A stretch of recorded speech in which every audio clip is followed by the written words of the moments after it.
sapiens do público, a Galicia, terra na que os castelanofalantes loitan co poder do prestixio social e os galegofalantes co poder da conciencia lingüística. Bueno, iso que o ten, porque xa a maioría usa escudos, grandes escudos de presuicios e pequenas navallas de suposto amor á lingua.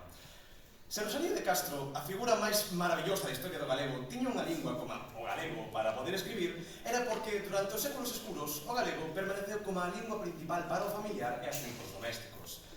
Poida que os nobres falaron castelán, pero o pobo e a xente como a vostedes e como a min prenderonse do galego como a un carracho á orella dun can. O galego transmitíase de pais a fillos, de fillos a fillos e de fillos a máis fillos. Non era a lingua na que se escribían documentos, pero era a lingua na que a maioría da población falaba e a lingua na que nunca xamais se lles iría da cabeza. Entón a pregunta é moi simple. Por que o galego está a morrerse hoxe en día, está millóns de veces máis visibilizado e non se atopa censurado por dictadores de bigotes maravillosos? Ben, a resposta é simple.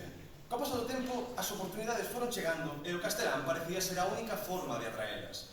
Cantísimos pais non lles falaban galego aos seus fillos porque estes puderan chegar lonxe a obter estudos.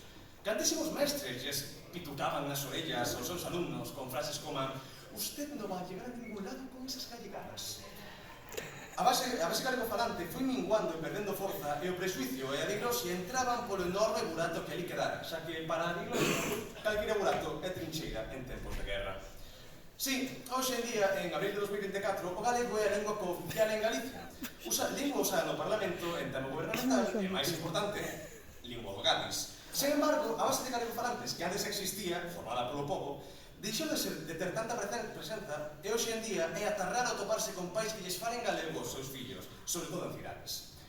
Dalle parte, Michael, por favor.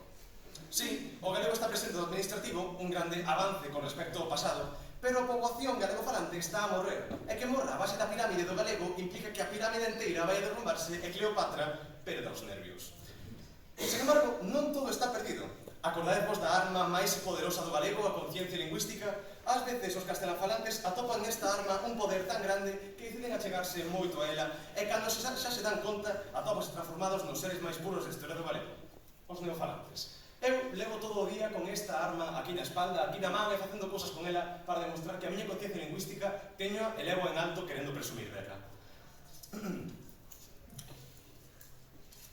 Antes de que preguntedes que son os neofalantes, vou explicar. Os galegofalantes divídense en dous grupos. Paleofalantes, aqueles que levan a falar galego desde que naceron, e os neofalantes, aqueles que falaban algunha outra lingua e que pasaron a falar galego por diversos temas, xa sexa que tiveron algún tipo de revelación, etc.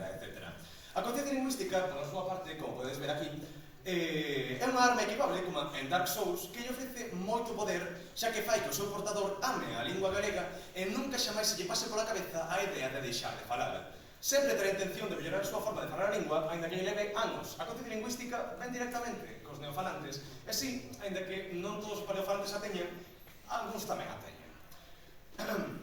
Ademais, ten unha gran curiosidade, é que non pode ser sacada nunca xamais. Este poder é tan poderoso que a maioría das veces traspasa xeracións e fai que os fillos dos que a teñan tamén nazan con ela. Se teño un fillo con alguén e teño conciencia lingüística, o meu fillo vai nacer cun cueiro posto e cunha maravillosa espada na man.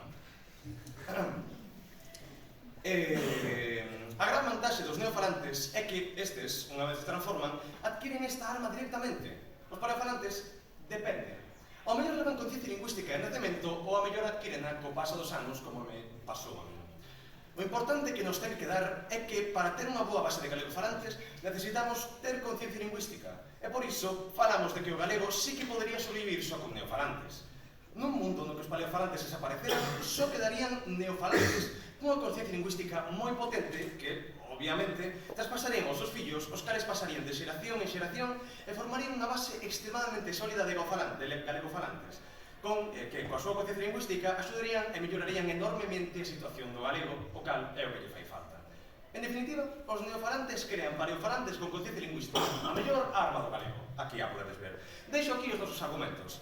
Os neofalantes veñen con conciencia lingüística incorporada, os neofalantes crean paleofalantes con conciencia lingüística e os neofalantes expanden o galego. Moitísimas grazas, eu son Samuel Saborido e vou.